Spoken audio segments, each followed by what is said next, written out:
আমি যেটা পড়াবো তোমাদেরকে মিলার এবং ওরালের পরীক্ষা। কিছু ছেলে আছে যারা বলছে আমাদেরকে লিখে পড়াও, কিছু ছেলে বলছে আমাদেরকে যে লিখে আনুন এবং তারপর পড়ান। তো আমি দুটো ক্ষেত্রেই তোমাদেরকে 50-50% কেউ ছেলে আছে 50% বলছে লিখে পড়াও, 50% বলছে লিখে এনে পড়ান। হ্যাঁ, তো আমি আজকে লিখে পড়াচ্ছি তোমাদেরকে। প্রথমে বলছি মিলার ওরালের পরীক্ষা। দুজন বিজ্ঞানী ছিল তোমাদের মনে আছে, হ্যালডেন এবং ওপারিন। এই দুজন বিজ্ঞানী কি বলেছিলেন, একটা জৈব যৌগ থেকে একটা একটা অজৈব যৌগ থেকে একটা জৈব যৌগ সৃষ্টি হয়েছিল। কি বলেছিল, একটা অজৈব যৌগ থেকে একটা জৈব যৌগের সৃষ্টি হয়েছিল।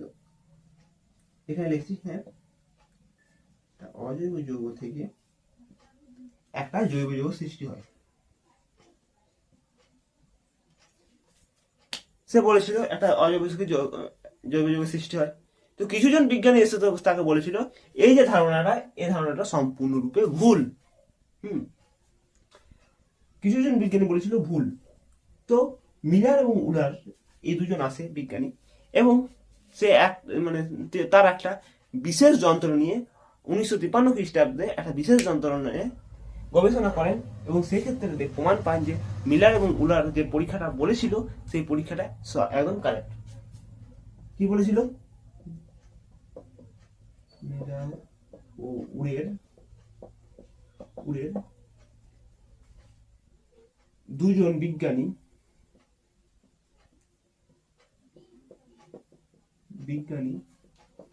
মিলার এবং উলের দুজন বিজ্ঞানী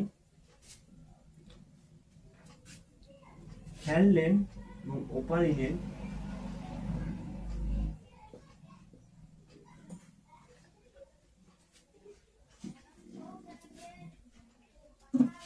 একটি বিশেষ যন্ত্রের সাহায্যে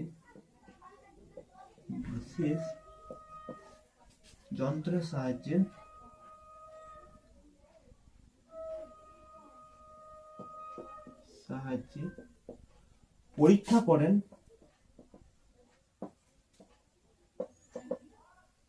কি পরীক্ষা করেছিলেন, পরীক্ষা করেছিলেন যে হ্যালডেন এবং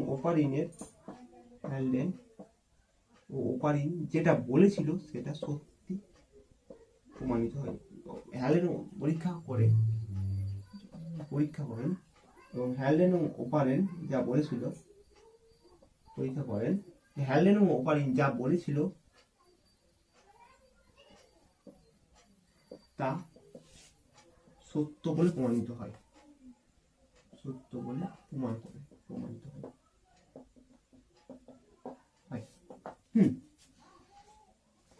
এবারে কোন যন্ত্রের সাহায্যে, যন্ত্রটা কই, যন্ত্রটা আমি তোমাদেরকে বোর্ডে এঁকে দেখিয়ে দিচ্ছি। ওকে,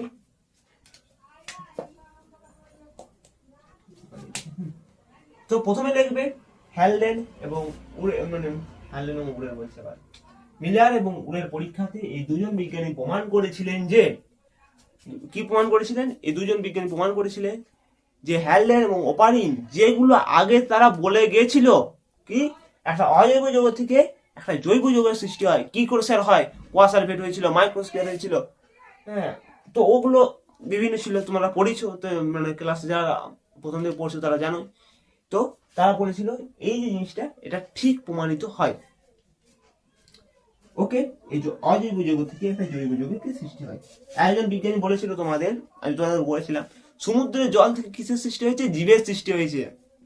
হ্যাঁ, তো ওইসবও কিছু কাহিনী ছিল, তোমাদেরকে প্রথমে বলেছিলাম যারা ছিলে প্রথম থেকে। এরপর আসছে যে দাদা যন্ত্রটা কেমন ছিল, গোল ছিল না কি ছিল। তোমাদের আমি যন্ত্রটা আমি এঁকে দেখাচ্ছি, কতটা ভালো হবে আমি জানি না।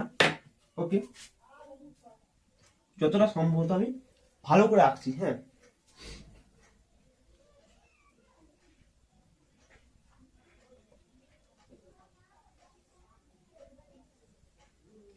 একটা এরকম টিউব লাগা ছিল, এই টিউবটার মধ্যে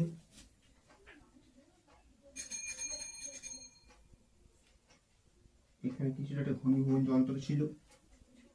ওকে, তার মধ্যে এখানে একটা ফাঁক ছিল, ওইখানের মধ্যে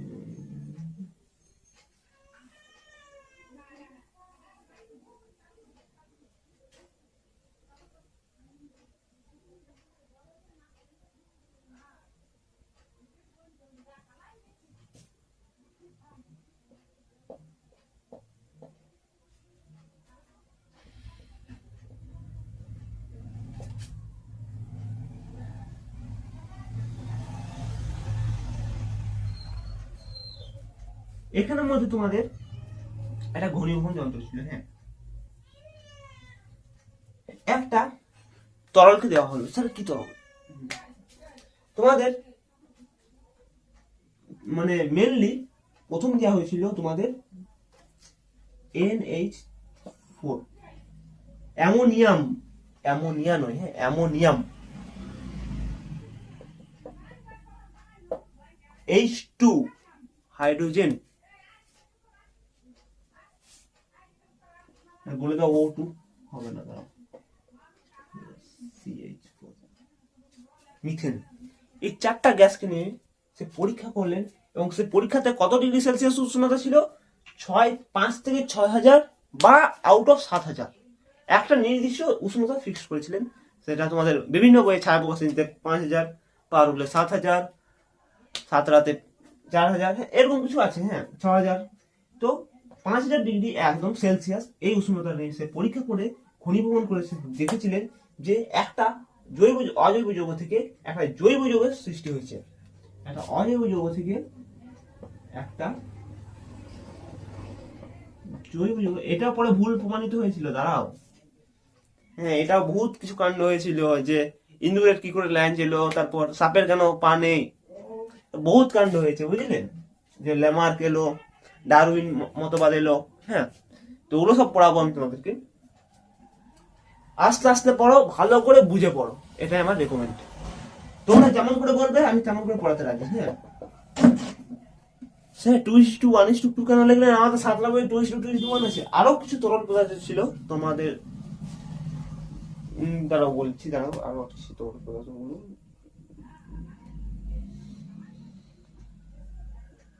এখানে লেখা ছিল। গ্লাইসিন ছিল, তারপর ইউরিয়া ছিল, অনেক তরল পদার্থ ছিল। হ্যাঁ ওগুলো তো মেনলি ধরেই না। হ্যাঁ গ্লাইসিন, ইউরিয়া, অনেক কিছু ছিল। তো এটি মেনলি তোমাদের ছিল এই তিনটে। এবং এটা দেখতে কেমন ছিল, এর আকৃতি কেমন ছিল স্যার? আর আকৃতি কি ছিল বা এর গুরুত্ব যে বলবে। এইটা আমাদের পরীক্ষা করতে গেলে প্রথম আমাদের 5,000 ডিগ্রি সেলসিয়াসের উষ্ণতাকে প্রয়োগ করতে হয়েছে। কি করতে হয়েছে? প্রয়োগ করতে হয়েছে। দেখো জিনিসটা এরকমই দেখতে ছিল। জিনিসটা কিছুটা এরকমই দেখতে ছিল। হ্যাঁ তোমরা বই যদি দেখো,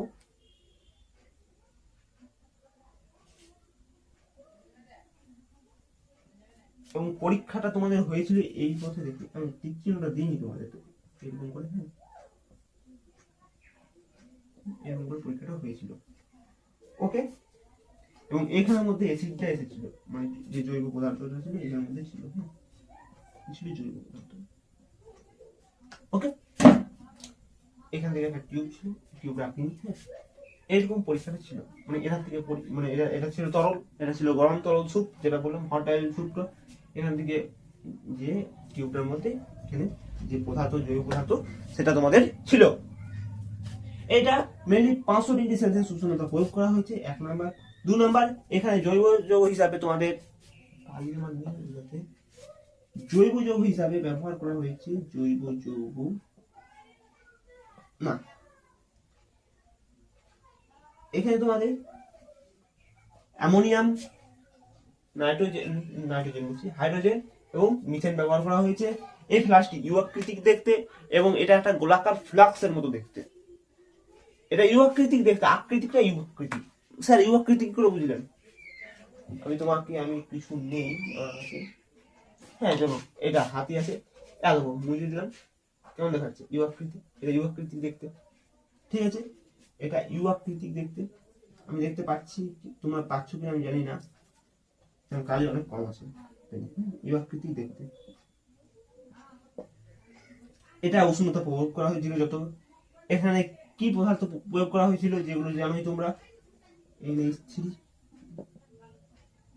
NH3 কি ঠিক বললাম?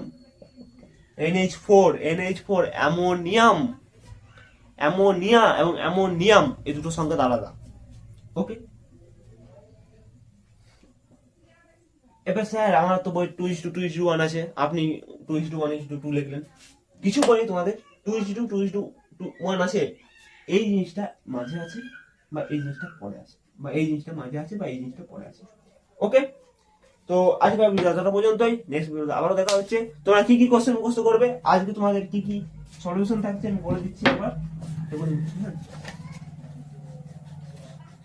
তোমরা যারা সকালে দেখছো বা আমি আজকে শুট করছি তোমাদের 2 মে, আজকে 2 তারিখ তোমাদের, হ্যাঁ 2 তারিখে তোমরা ক্লাসটা পেয়ে যাবে অবশ্যই।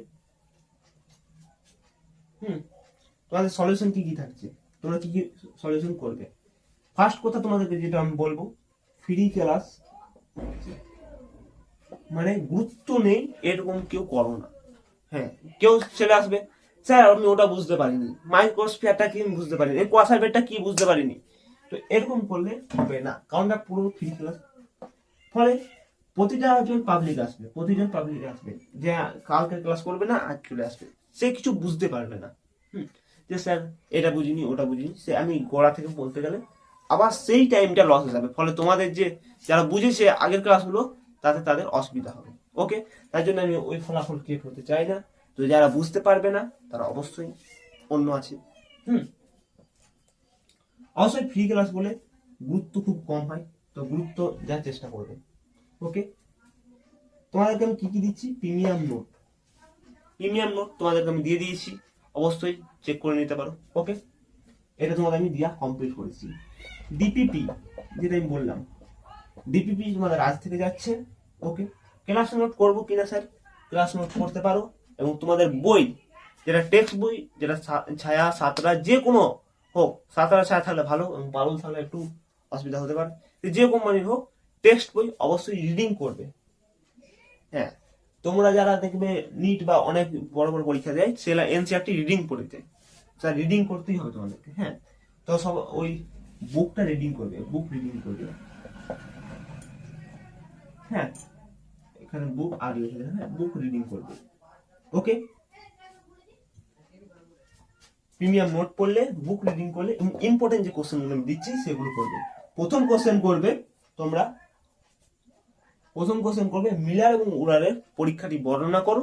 নেক্সট কোশ্চেন শর্ট কোশ্চেনের জন্য করবে মিলার ও উরারের যে পরীক্ষায় অনুপাতটা নেওয়া হয়েছিল অ্যাসিডগুলোর, যেমন কি কি ছিল, অ্যামোনিয়াম ছিল এবং হাইড্রোজেন ছিল এবং তোমাদের ছিল CH4 মানে মিথেন।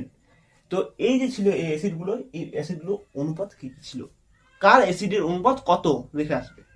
যে স্যার আমাকে বলে গেছে 2:2:1, হ্যাঁ আমি কেউ পরীক্ষায় সে কোশ্চেনটা স্যার ঘুরিয়ে পথে দিয়ে দিয়েছে, অক্সিজেনটা তোমাদের হাইড্রোজেন যেটা 1টা আছে সেটা আগে দিয়ে দিয়েছে, তো 1:2:2 হতো, সেখানে তুমি ভুল করবে। অবশ্যই আলটিমেট তুমি দেখে যাবে যে কার অনুপাতটা কত দিয়েছিল। ওকে, তো অবশ্যই এই কোশ্চেনগুলো আমার যেগুলো বললাম সেটা ফলো করার চেষ্টা করো, তোমাদের রেজাল্ট অবশ্যই আসবে।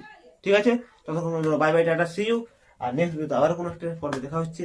এই ক্লাসটা কেমন লাগলো এবং যেগুলো হাতে লিখে আনি সেই ক্লাসগুলো কেমন লাগে, দুটোর মধ্যে পার্থক্য করে আমাকে বলতে হবে। ঠিক আছে, বাই।